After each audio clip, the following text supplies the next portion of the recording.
Hello, everybody. Welcome to the Championship Check-In podcast with myself, Benjamin Bloom, and the great Sam Parkin. The regular season is over. We've got to get in to the beauty that is the EFL Championship playoffs. But Sam, very quickly, talk to me about round 46. I was sat there with 10 minutes to go. We didn't know who was going to win the title. Had Blackburn scored, the playoffs would have changed, and a Portsmouth goal would have swapped relegation for Luton and Hull. Absolutely brilliant down to the wire.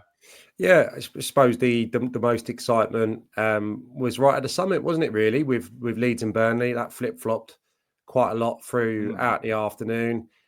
No surprise, really, that Leeds found a way. The goal power that they've shown throughout the season, and I thought it was quite fitting that Solomon got the goal. Thought he was great actually on Saturday. You did the game, right?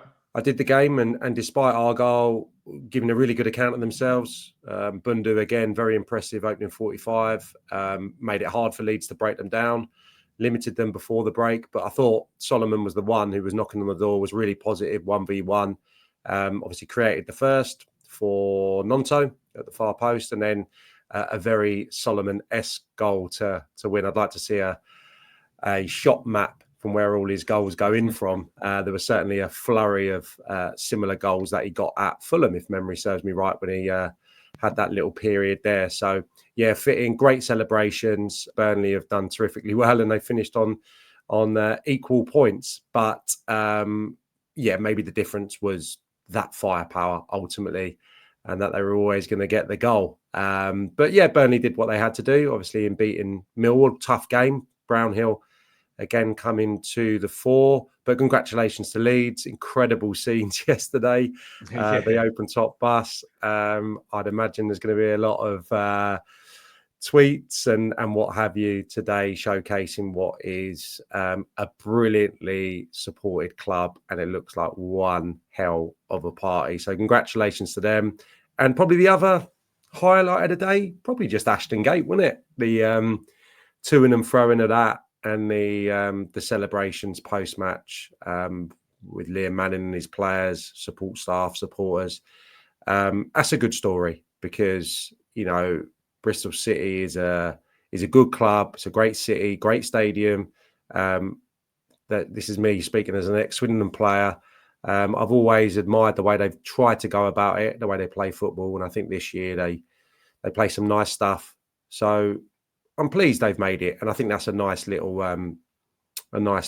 narrative going into the playoffs, that we've got Bristol City relatively fresh, given they've not been in the mix since that Hull defeat all those years ago.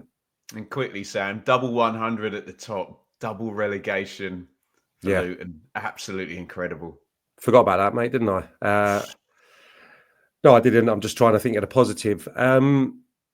Yeah, I mean, you need to bullet point it probably where this has all gone away. Obviously, interestingly, I spoke to a Luton supporter yesterday who kind of trailed it back to the lack of activity or maybe the quality of the transfer activity ins and outs last summer, or maybe even the previous January. I think he mooted. So it's not happened overnight. I think you could absolutely point towards maybe not refreshing the squad in the summer enough, probably persevering with Rob Edwards for too long.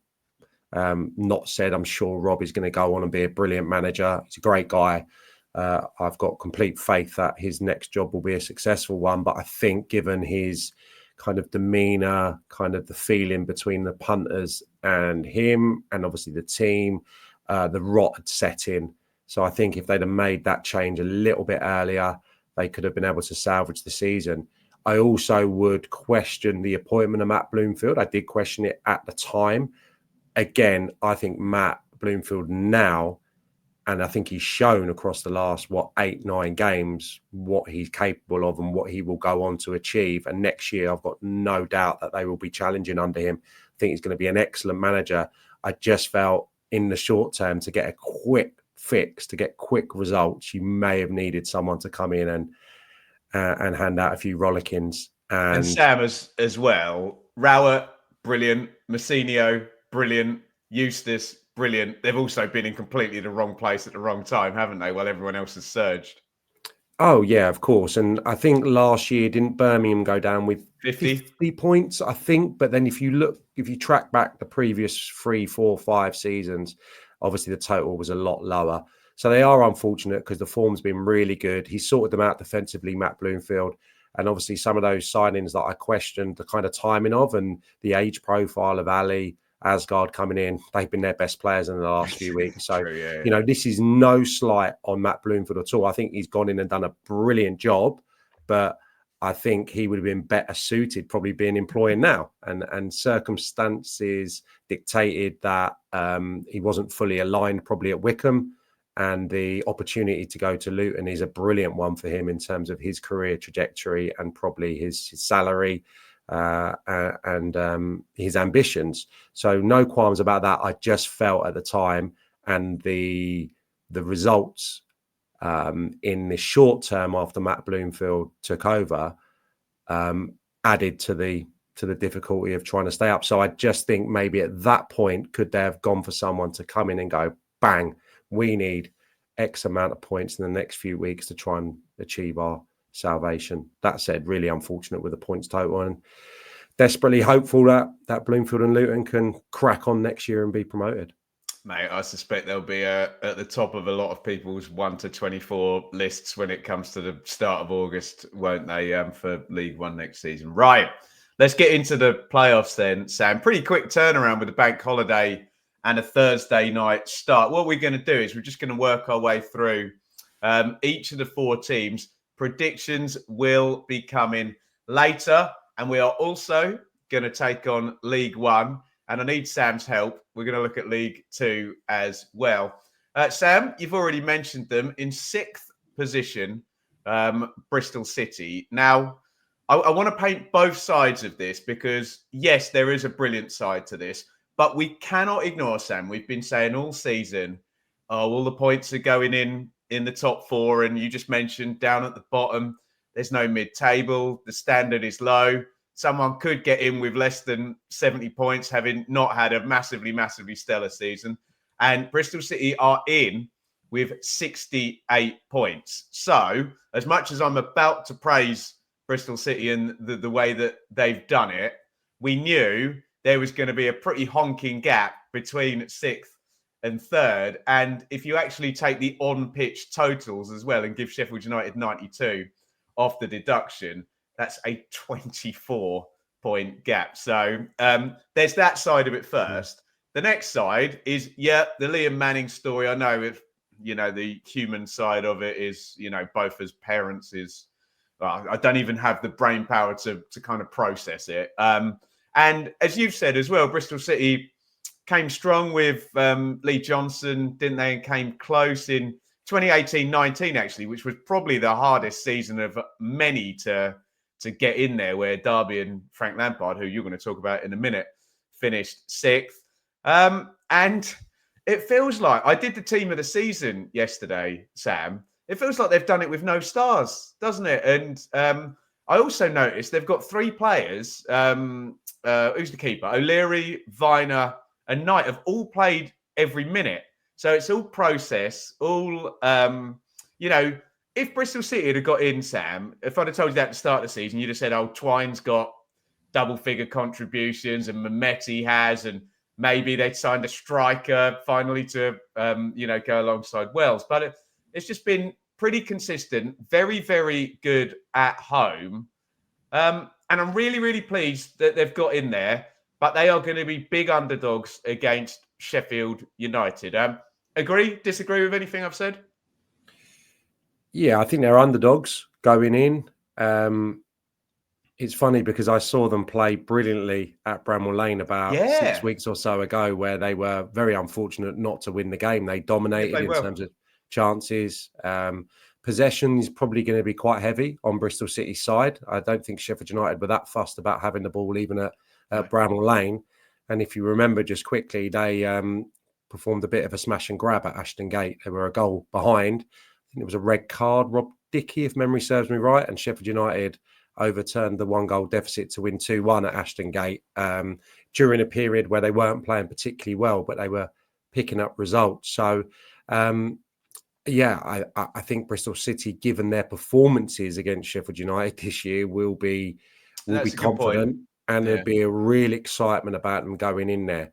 Sheffield United, on the face of it, have got many more points than them, many more victories, and have got a better squad and certainly with better firepower. However, coming into these playoffs, again, Campbell, I don't think scored in 6. He had that flurry. I think that probably halted the day they beat Coventry. Definitely their best performance across the last couple of months of the season.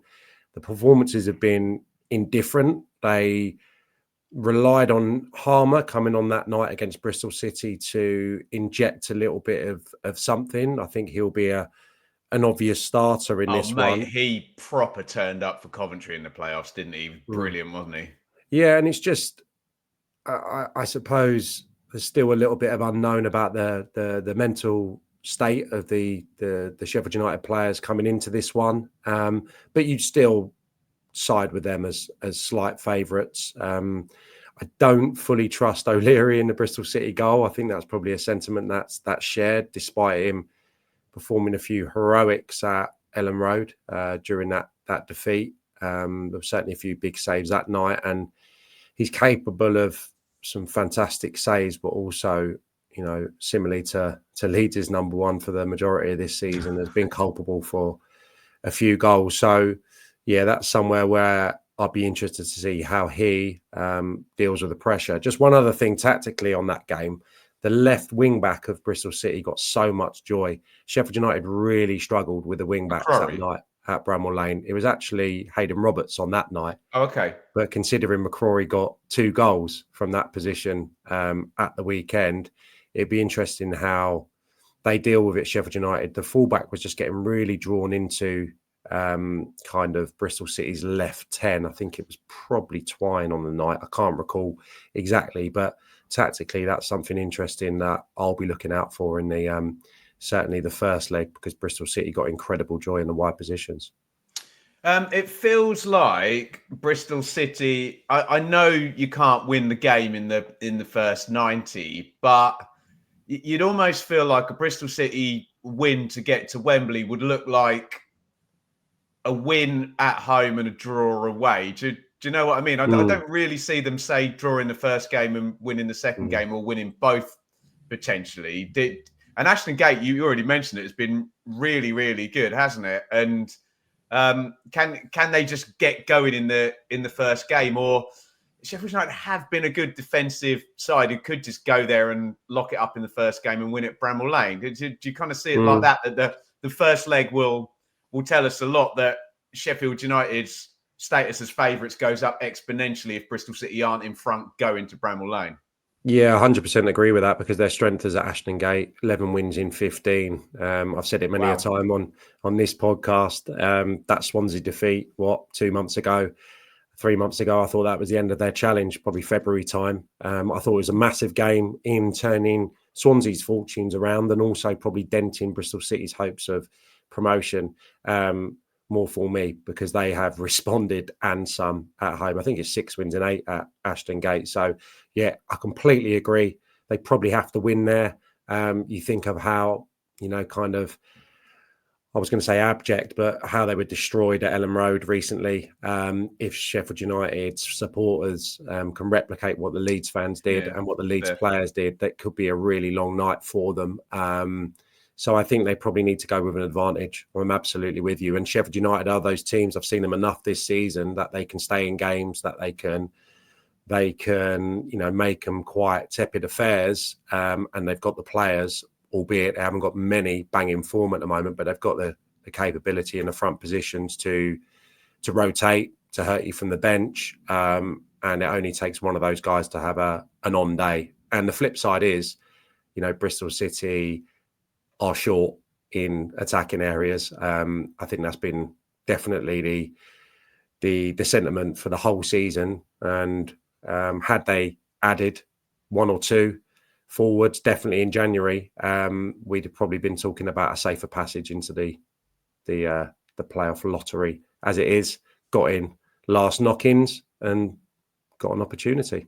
Just close this out, Sam. Do you believe in like playoff hoodoo and PTSD and former failures of clubs? Because there's certainly going to be something in the air with the Blades fans that isn't going to be there with the Bristol City fans are going to be really happy to be in there because they haven't been in years and they've snuck the sixth place. Whereas I know a lot of Sheffield United fans are going to go, oh, the 3 defeats, we threw away the opportunity and they have a poor record in, I think it's only like Preston, there's I think Ipswich are up there as well, and Derby. But is there something there that even if Bristol City, say, can get it level until you're halfway through the second leg, do you think that, oh, here we go, comes in terms of the wider kind of fan base?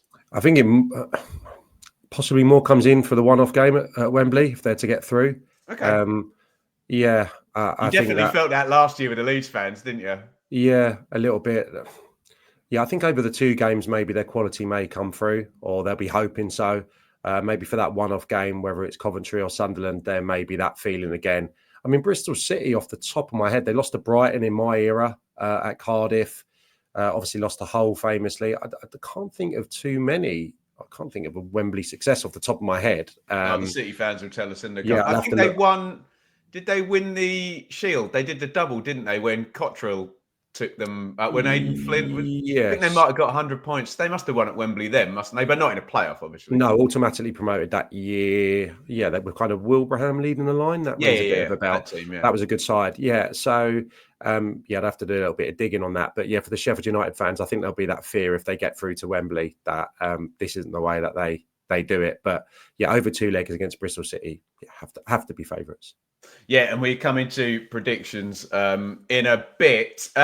We've done that nicely, Sam. We kind of covered 2 teams. I was going to go through one by one. So we can pretty much just go on to the second tie now and talk about Coventry and Sunderland. And again, we often have different routes into the playoffs, don't we? And, Bristol City coming strong at the end, and you had sort of like a West Brom last year who were destined to finish 5th for the longest time. And Coventry obviously had their big surge. I can't remember how many games they won on the bounce, 6, 7, 8 or something. Well, I don't think they ever got to 8, and then just teetered a little bit. And again, have got in with under 70 points. And Sunderland just so strange because they've been in this stasis on their own where they were in the title race really up until those 2 head-to-heads that the head-to-head they lost at did they lose it?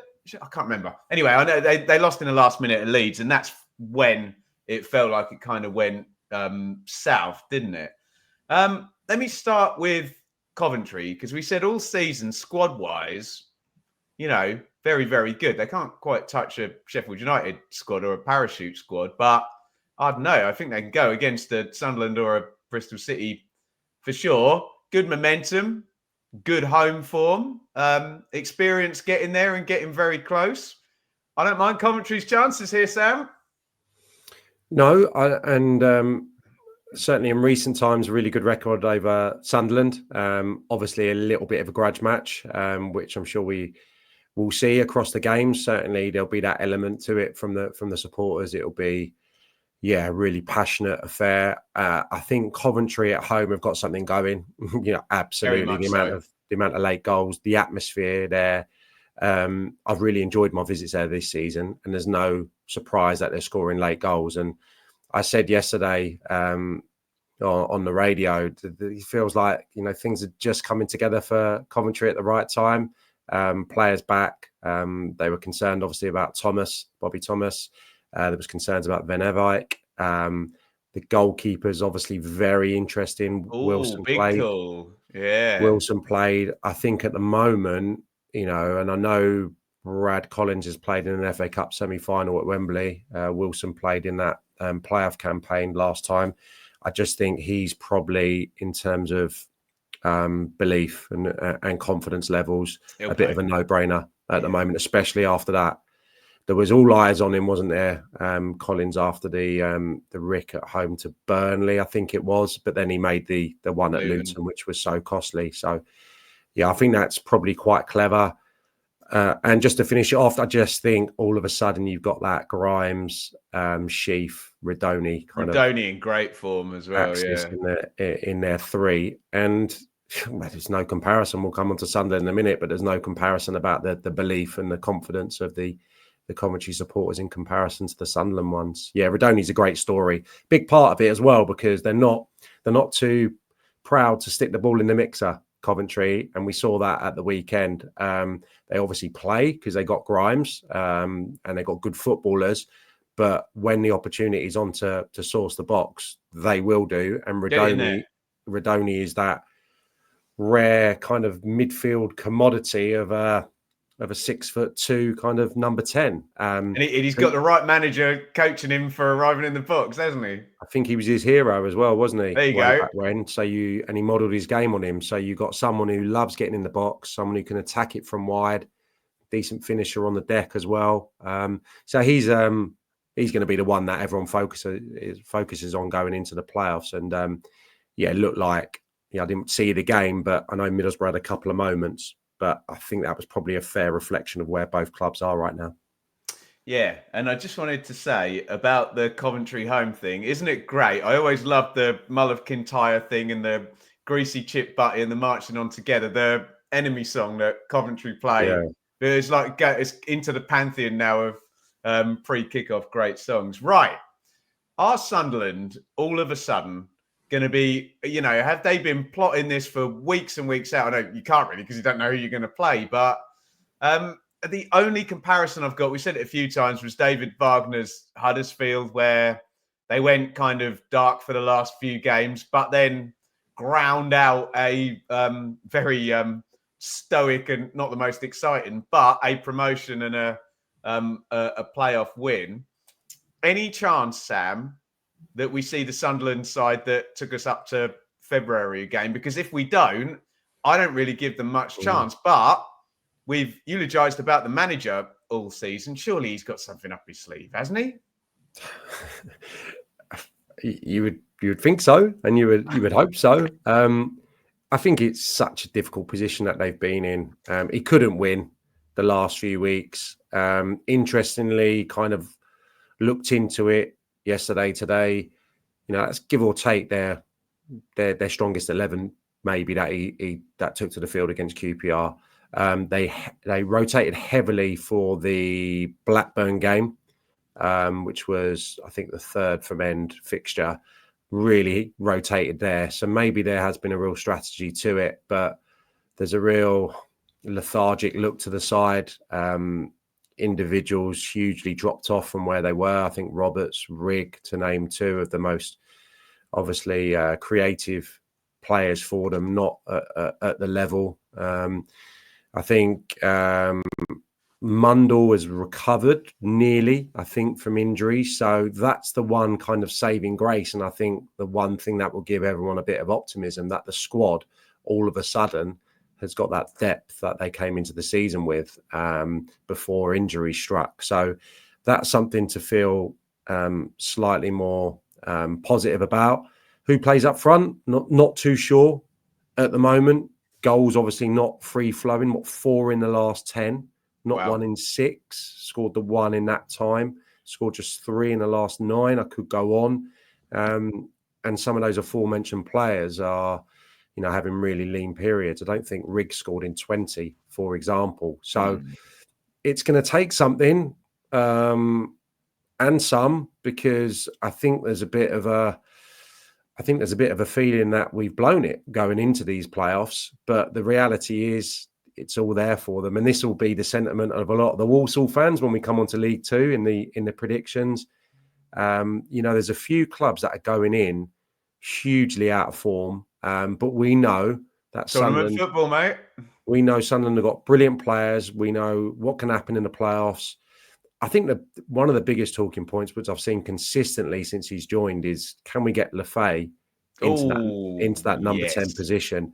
And I think, given what I've just said about Rigg and Mundell, maybe this is the opportune moment to stick him in the 10, maybe play 2 wingers rather than him, and see if he can flourish, in the playoffs and give Sunderland that little bit of impetus to get into Wembley.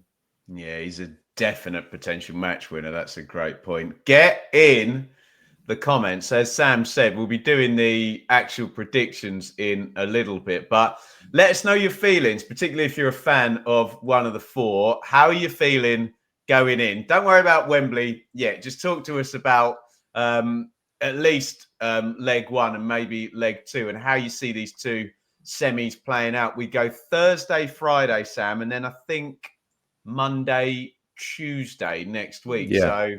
So pretty much, well, we're recording Tuesday morning, but this time, the 8 days time, we are going to know who is going to be going to Wembley. Right. I owe our mate Fev a giant apology, Sam, because last week we were hurrying around, scurrying before round 46, and he sent us a question and I forgot to read the damn thing out. So huge apology to our mate Sorry, Fev. It's not your fault, mate. I'm supposed to be doing the formats, aren't I? Go and give him a follow and say sorry on our behalf. Fev's Football Analytics at Fev's Football. Right. Here we go, Sam. I'm going to ask you first. If the championship was decided by only the first half of matches, which three teams would have ended up in the key places, i.e., 5th and 6th, and 22nd. So he's talking about what was going down in. It's a really hard question in the last game of the season. So if the championship was decided by only the first half of matches, you've got to try and guess who would have gone down in 22nd. Yeah, you look very confused. I get it. And who would have taken the last two playoff places? So okay, so the first half's across the season, yeah? Yeah. So if all the games ended at like 45 plus stoppage time. Who would have finished 5th and 6th? Do you want me to give you a couple of clues? Because shall I tell you who's top and bottom? Go on then. So Burnley would have been top on first half. Although, I'll say no more. And Plymouth would have been bottom on first half. So you can avoid those two. Okay, 5th and 6th. You got 5 guesses. Blimey. Who's giving away a lot of leads then, is it? Not necessarily. 5th. Can it be a team above there? Yeah. 5th and 6th. Yes, it can. Yeah. That was a silly question, wasn't it? I have no idea. What about Middlesbrough? Middlesbrough not there. You got 4 guesses remaining. Middlesbrough, I'll give you. We're close. 8th. Were they? Yeah.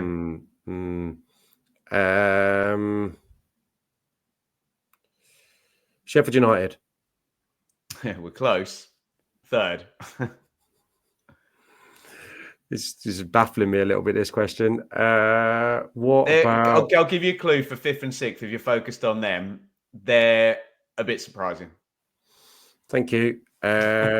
What about... I knew Middlesbrough had given up a few leads. Someone else. 5th and 6th. Portsmouth. It's not a bad shout. They would have actually been 10th. Would they? But not 5th and 6th. How many more guesses have I got? Because I'm having a stinker. You got 2 more guesses. Remember, you could go for the relegated one as well, which again is a surprise.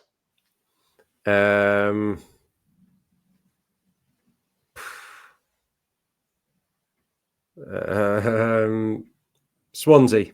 Yes, good man. So Swansea would have been 6th on the basis of first halves. That is 5 places higher than they actually finished. You can have one more guess, Sam. See if we can get yourself another point. Luton are not there, but they're close rivals. Watford would have been 22nd and relegated on the basis of first half. West Brom in their spiritual home of 5th place. Am I going to get the second halves then, Sam? God, that was a bad attempt, wasn't it? Yeah, you have, mate. Yeah, let me read it to you. I just lost the answers momentarily. Right, I'm there now. Okay, if the championship was decided by only the second half of matches, which 3 teams would have ended up in the key places? 1 in the playoffs, 2 relegated. Oh, God. Let's go for Millwall. No, they would have been 7th. Good effort. Oh, so you're looking for the 4th team, yeah? Oh, am I looking for fourth, am You're I? looking for fourth and you're looking for 22nd and 23rd. Oh, okay. Oh, I need to do worse teams then, don't I? Preston. Preston, no, they would have been 18th. Stoke? No, Come 20th. on now, Sam. You're getting closer. 20th. Cardiff. 21st. Oh, my God. It's got to be a bad team. Hull City. They're there, mate. They would have been 23rd, according to this. Is that enough for a point? That's enough for a point. Okay, 22nd would have been Derby County. And the fourth team that you were looking for, who are pretty excellent in second halves, Norwich City. There you go. I normally avoid Norwich on these quiz questions. That was a tough one. That was a really tough Monday morning for a Tuesday morning. That was. It feels like a Monday morning, though, doesn't it? This week, guys, thank you so much for joining us on the Championship Check-In podcast. Sam remains 1 up, by the way, in the quiz this year. I'm sure we'll have one more Check-In podcast. Give me a chance to equalise. Get involved in the comments. Have your say. Don't worry about your predictions just yet, because we are literally about to record the prediction show ahead of the glory that is the Championship playoffs. Join us for it.